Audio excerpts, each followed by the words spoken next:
后来乡亲啊，你有去注这个流行感冒的预防车未？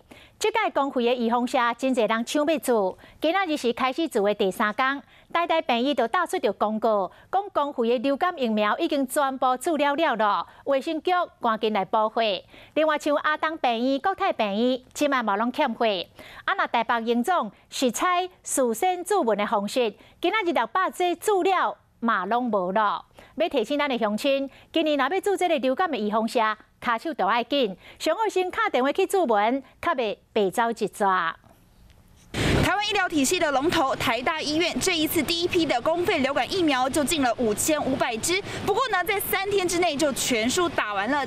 台大病院门口无打，不过网站有打广告，公费大人流行感冒疫苗已经用了啊！提醒乡亲，若要注射，爱先打电话去问个清楚。想说明天要去打，可是没有了。现在人太多了，很多人，对，很抢。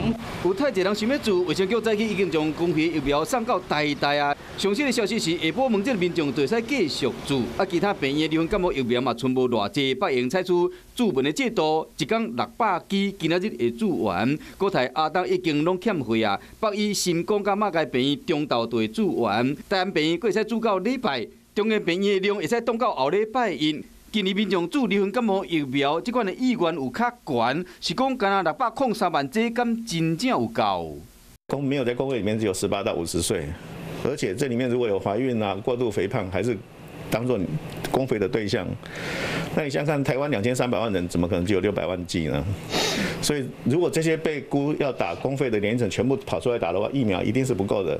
就讲新型冠状病毒甲流行感冒病毒同时去围着，所以讲今年流行感冒疫苗比往年较抢市，建议乡亲先打电话门看卖注文一个，安尼较妥当。